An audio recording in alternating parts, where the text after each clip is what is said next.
Hi there. Apparently, I'm going through something called a lifestyle reinvention. I didn't know that. I didn't know that. I thought I was just working less and mucking about more, but they've given it a name now called lifestyle reinvention. Apparently, if you do that when you're younger, you're finding yourself when you're younger. But if you do it when you're older, you're reinventing yourself. And if you buy a motorbike at the same time as that, then what you're actually doing is you've hit a midlife crisis. So lifestyle reinvention sounds very impressive. It sounds like I've actually sold everything I own, moved to Bali, got up early in the morning for the yoga classes, and then I now introduce myself as River. But I can assure you that's not the case. I still live in the same house. I still have that big drawer full of these cables, which I've no idea what they get used for now. And I've got the same clothes in the wardrobe that I'm keeping because they'll come back into fashion. They've come back into fashion twice, and I've still never worn them, sort of thing. So, but the strange thing is, when you decide to change your lifestyle, you expect some dramatic transformation. You wake up one morning, and you say to yourself, today is the first day of the new me, and then you look in the mirror, and then you realise that the new me has brought the old me across, and it's actually still got the same old face, sore knees, sore back. It's got all those things, and it's still got that thing that when you go to get up out of the chair, you still go, oh. So you've still got that, these sound effects moving across, and it used to be optional, but now that's actually pretty compulsory. That noise I make when I get out of a chair now. So you take up other things as well. You seem to actually say to yourself, do you know, I quite fancy photography. And before you know it, you've spent £800. You've actually, um, you've spent £800 on a camera. You've got a tripod, you've got gimbals, you've got lights, you've got bags, and you've no idea what to do with them. And then before you know it, you've taken 7 pictures with it, and four of the pictures are blurry. Two of the pictures are of your feet, and other pictures the ceiling when you were trying to work it out to put the camera back off again, sort of thing. So that's the sort of kind of things that you end up doing. And that's how it works with hobbies when you get older. You don't actually seem to get into a hobby the way you used to. You seem to buy the hobby. It's like that you spend £1,000 for golf clubs, you spend £1,000 on a new bike, and you spend all that money on fishing, and that would keep a kind of small commercial trawler going.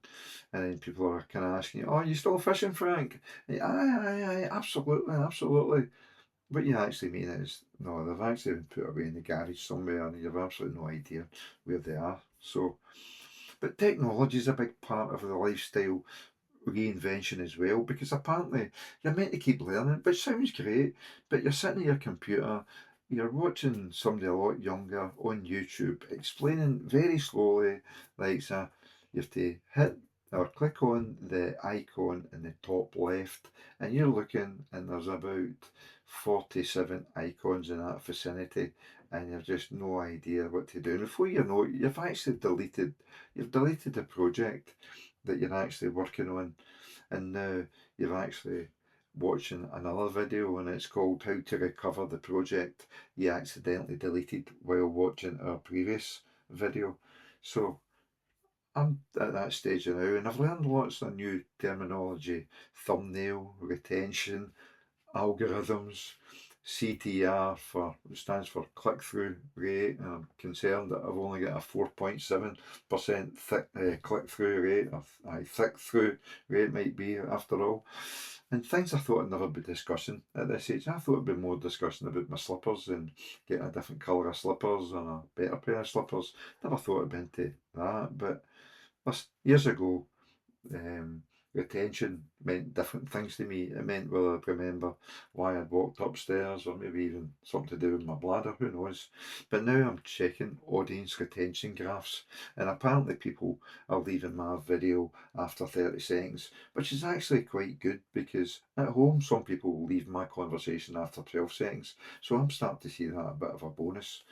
But there's something quite liberating about reinventing yourself late in life. It's when you're 25, you worry what people actually what think of you, and you think, oh, what if I embarrass myself? But by the time you get older, you've embarrassed yourself loads of times. You've got experience of embarrassing yourself.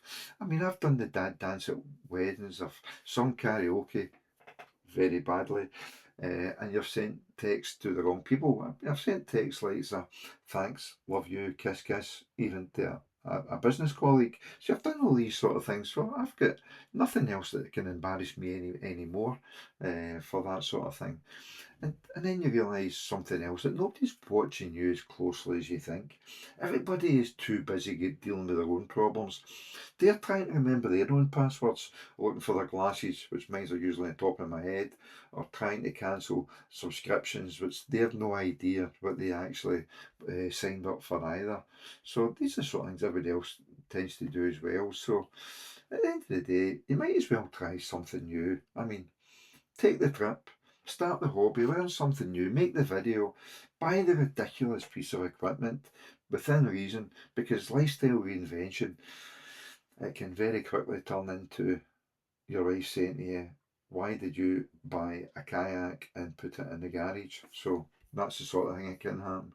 And I think that's the real secret. You don't need to completely change your life. You don't need a 5 year plan. At this stage, I'd be delighted if somebody could give me a reasonably clear idea of what I'm actually doing next Thursday. In fact, I'd be obliged if somebody would actually tell me when next Thursday is when it comes up, because I'm losing track of days now, the way things are. But what else can we get out of this? Try something you've always wanted to. Do something completely outside your comfort zone.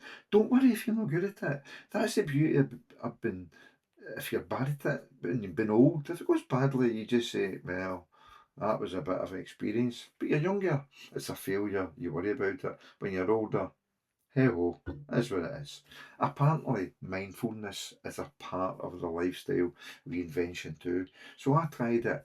10 minutes, no phone, no television, just sitting there, peace and quiet. I'm going to sit for 10 minutes, and then 40 seconds into it, I'm thinking, did I lock the car?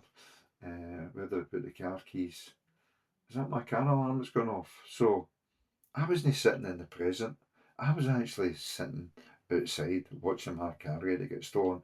That's the thoughts that I had going through my head at the time. So these are the thoughts that goes on. But I'm sticking with it anyway. Because maybe lifestyle reinvention isn't about becoming that different person. Maybe it's just about giving yourself permission to try different things without worrying whether you're too old or whether you're going to be any good at it. And if anybody asks what you're doing with your life now, you don't say, I've got more spare time and I'm making up as I go along.